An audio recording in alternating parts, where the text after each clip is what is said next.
There is a decision being made right now, quietly without headlines, that will make an entire decade of American and Israeli military planning functionally obsolete.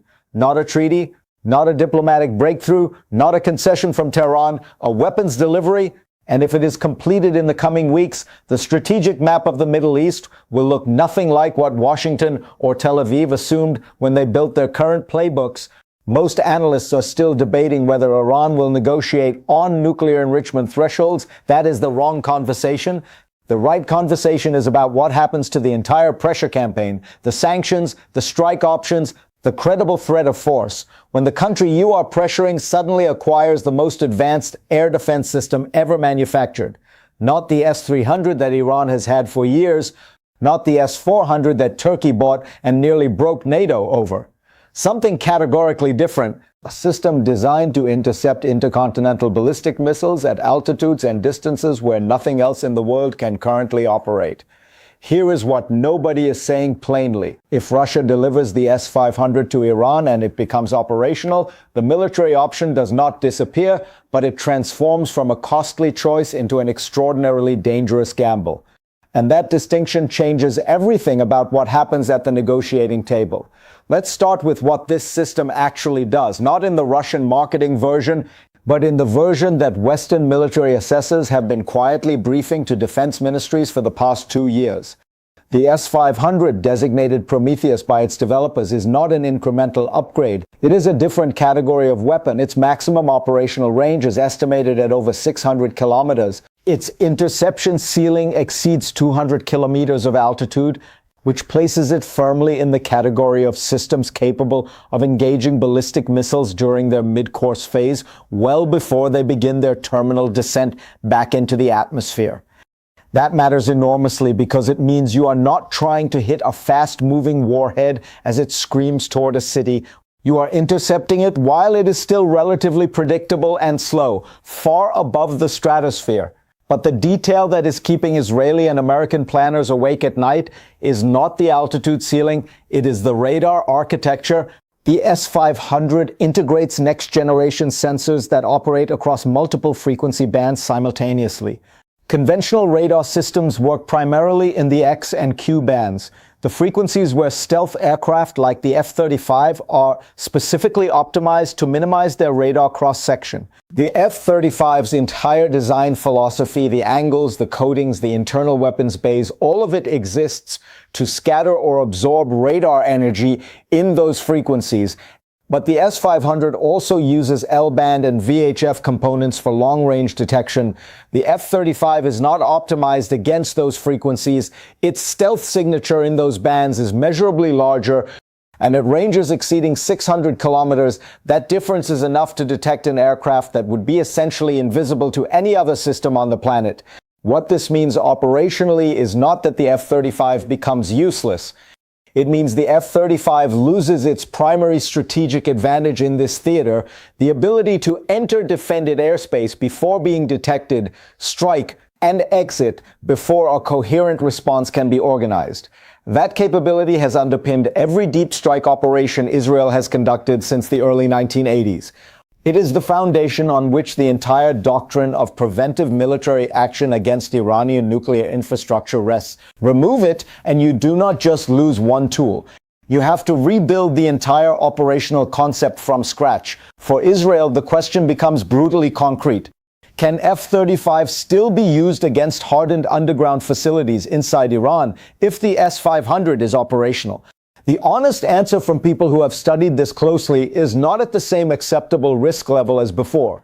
Before this system, the probability of losing an aircraft and pilot on a deep strike mission was calculable and considered manageable.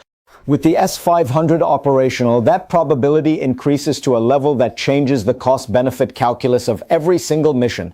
Planners who previously designed strike packages around the assumption of near-zero interception risk now have to redesign everything around a system that might engage their aircraft before they even cross the Iranian border. For the United States, the challenge is structurally different but equally severe. American air power doctrine is built on a sequential logic. You first establish air superiority, which in practice means you destroy or suppress the enemy's air defenses before you send in offensive strike packages. The doctrine is called SEAD, suppression of enemy air defenses. Suppressing an S-500 network is not impossible, but it requires a specific combination of resources: anti-radiation missiles that home in on radar emissions, electronic warfare platforms capable of blinding or confusing the system's sensors, drone swarms designed to exhaust the interceptor stockpile, and long-range precision weapons fired from outside the engagement envelope. All of that exists in the American arsenal. But mobilizing it against Iran means accepting a level of exposure, operational complexity that was previously reserved for planning scenarios against Russia or China, not a regional adversary. That is not a minor adjustment. That is a qualitative shift in the nature of the conflict itself. Now, here is the layer of this story that almost no mainstream analysis is engaging with, because it requires thinking about Moscow's objectives rather than Tehran's. Russia did not make this decision accidentally or impulsively. The S-500 is Russia's most advanced operational system. Transferring it to Iran means accepting significant diplomatic costs, additional Western sanctions, pressure on Russian partners across Europe and Asia, and a direct complication of relations with Washington on every other active file, from Ukraine to arms control. The fact that Moscow appears willing to absorb those costs tells you something critical about how Russian strategists are weighing this calculation. The first thing it tells you is that the Russia-Iran relationship has crossed a threshold from tactical convenience to strategic depth. Russia is not doing Iran a favor. Russia is making an investment in a specific outcome: an Iran that can defend itself against American and Israeli air power without Russian military personnel being physically present. That is a way to contest American military hegemony, the ability of the United States to project decisive force into any region without meaningful opposition, without ever putting Russian soldiers in line of fire. The second thing it tells you is that the triangle of Iran, Russia, and China that many analysts have treated as rhetorical alignment is acquiring operational substance. Russia supplies the advanced defensive systems. China maintains the financial flows and the satellite coverage that gives Iran strategic intelligence. Iran absorbs the military pressure and refuses to collapse. Each contribution reinforces the others. That is not a loose coalition of shared grievances. That is a functional architecture with genuine coherence, and it is being tested in real time in this conflict. The third message, and this one is directed not at Washington or Tel Aviv, but at every capital in the developing world that is watching, is that the Russian defense umbrella is real and transferable. If you align with Moscow, you can receive systems that materially change your defensive equation against American military pressure. That demonstration has an audience far beyond Tehran. Now let's talk about what has been built in Iran's airspace before this potential delivery, because the S-500 does not arrive into a vacuum. It arrives as the capstone of a layered architecture that has been assembled over 2 decades. The lowest altitude band from ground level up to roughly 6,000 meters is currently covered by short-range Iranian systems, including the Tor-Mem one, purchased from Russia in the mid-2000s. These systems are designed for exactly the threats that populate that altitude band: low-flying cruise missiles, drones, attack helicopters. Their interception range is approximately 12 kilometers, and they are deployed in clusters around Iran's most critical installations: the nuclear complexes, the Revolutionary Guard command centers, the refinery infrastructure. Their limitation is their brevity. Any weapon launched from beyond 15 or 20 kilometers can fly above or around them before they can acquire and engage. The middle altitude band from 6,000 to roughly 40,000 meters is where the current backbone of Iranian air defense operates. The S-300 PMU-2 systems delivered after the JCPOA sanctions relief in the 2010s provide interception coverage out to approximately 200 kilometers in this band. Alongside them sits the domestically developed Bavar 373, Iran's own answer to the years when Russian deliveries were blocked by international pressure. The Bavar 373 is technically inferior to the S-300 in several respects, but it has been substantially upgraded from its initial 2019 configuration, and it provides redundancy that matters when enemy strikes specifically target radar networks and command infrastructure, which is precisely what the Israeli operation designated Epic Fury focused on. The high-altitude band above 40,000 meters and up to the edge of the atmosphere is exactly the gap that the existing Iranian and Russian systems cannot cover. This is where ballistic missiles follow their trajectories before terminal descent. This is where certain American long-range munitions operate during their most vulnerable and most predictable flight phases. This is the seam in the defensive architecture that the S-500 was engineered to close. When military strategists talk about a layered air defense architecture, the technical term is layered integrated air defense. They mean a system that offers no altitude, no trajectory, and no timing window where a missile or aircraft can transit without being potentially engaged by the layer responsible for that zone. The United States built exactly this kind of architecture for its own continental defense. THAAD for high altitude, Patriots for medium altitude, SHORAD systems for the low band. What Russia is offering Iran is a functional equivalent of that architecture, the same logic, the same coverage philosophy applied to a country that has been on the receiving end of American air power doctrine for decades. The strategic concept that frames all of this is a 2/AD, anti-access/area denial. The idea is straightforward. You do not need to defeat an adversary's air force in a direct engagement. You need to make the cost of operating in your airspace high enough that the adversary cannot sustain operations at acceptable risk levels. China has spent 15 years building an A2/AD bubble around Taiwan and the South China Sea. Russia has built A2/AD envelopes around Kaliningrad and over Syria. If the S-500 is deployed and integrated into Iran's existing layered defense, Iran joins that club, a country capable of declaring de facto exclusion zones for American and Israeli air forces. Now, an honest analysis has to name the limits of what A2/AD actually means, because the term can be weaponized as propaganda in either direction. An A2/AD bubble is not a force field. It does not make military operations impossible. What it does is raise the cost and the complexity to a level that changes the political calculation about whether an operation is worth undertaking. The United States has developed a specific operational doctrine, Joint Operational Access Concept, or JOAC, for penetrating a 2/AD environments. It combines cyber attacks on command and control networks, long-range precision strikes from outside the engagement envelope, and drone swarms designed to exhaust interceptor stockpiles before manned aircraft arrive. These capabilities exist.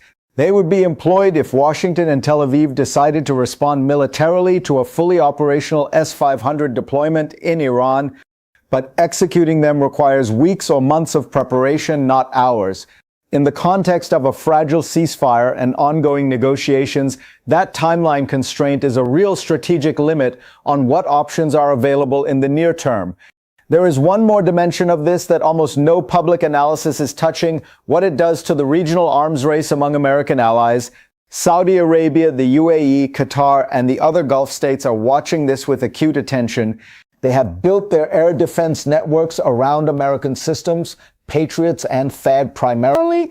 If Iran acquires an S-500 capability, the question of whether those American systems provide adequate protection against Iranian ballistic missiles becomes existential. The asymmetry is real. The S-500 is designed in part to intercept the very systems that Gulf states rely on as the backbone of their deterrence.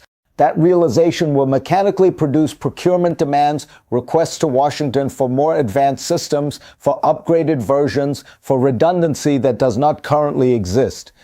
A regional arms race dynamic that the S-500 deployment either initiates or dramatically accelerates. Let's look at 3 scenarios that this potential deployment creates, because they are not mutually exclusive, and the ability to distinguish between them in real time is precisely what makes this situation so analytically difficult.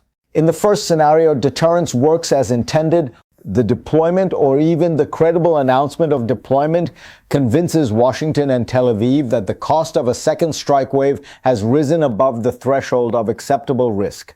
Negotiations resume from a position where Iran's defensive posture is structurally stronger. Tehran can take more time, offer fewer concessions on enrichment, and wait for domestic pressure in the United States to shift the negotiating position. In this scenario, Moscow and Tehran get exactly what they sought: a military rebalancing that translates directly into a diplomatic rebalancing. In the second scenario, the anticipation of deployment triggers a preventive strike. If American and Israeli intelligence confirms that S-500 components are actively arriving in Iran by sea, by air, or overland through the north-south corridor, there is a strategic logic that says you must strike the systems before they become operational, because once they are operational, the window for action closes sharply. This is preventive doctrine applied to the defensive systems themselves. The risk in this scenario is catastrophic. Striking Russian-manufactured weapon systems in the process of being deployed by Russian technical personnel would be interpreted in Moscow as a direct attack on Russian military assets. That crosses a threshold in the Russia-America confrontation that has not been crossed anywhere in this conflict. The escalatory implications are not limited to the Middle East. In the third scenario, Russia uses the deployment as a negotiating instrument rather than a military commitment. The S-500 components arrive or appear to begin arriving, but the full operational deployment is deliberately held in suspension. Moscow signals its capability and willingness to complete the deployment while using that prospect as leverage in separate negotiations on Ukraine, on sanctions architecture, on European security arrangements. In this scenario, the S-500 in Iran is not primarily a military decision at all. It is a diplomatic pressure tool, and the threat of its deployment does more strategic work than the deployment itself. The reason these three scenarios are so difficult to distinguish from the outside is that Russia has every incentive to maintain the ambiguity. A partially deployed S-500 that might become fully operational serves Moscow's interests across multiple tracks simultaneously. It constrains American and Israeli military options. It gives Iran a stronger negotiating posture, and it gives Russia a chip to play in negotiations on entirely different files. What this moment reveals at its core is something much larger than the specific question of Iranian air defense. It reveals that the architecture of American military primacy, the ability to threaten or execute precision airstrikes against any adversary with acceptable risk, has structural limits that are not determined by Washington's political will, but by what other powers are willing to transfer to the countries Washington is pressuring. For 30 years, that transfer ceiling was low enough that American air power remained essentially uncontested in the Middle East. If the S-500 arrives in Iran and becomes operational, that era ends. Not dramatically, not with a single decisive battle, but through the quiet installation of a radar system in the mountains of a country that refused to collapse under maximum pressure. The question is not whether the United States can eventually develop doctrine and capabilities to penetrate an Iranian A2/AD envelope. It can and it will. The question is whether it can do so quickly enough and at acceptable cost to maintain the credible threat of force that has underpinned its entire negotiating strategy. If it cannot, if the window between now and full S-500 operationality closes before Washington is ready to act, then the next round of negotiations will happen under fundamentally different conditions than any that came before, and the country sitting at the other end of that table will know it.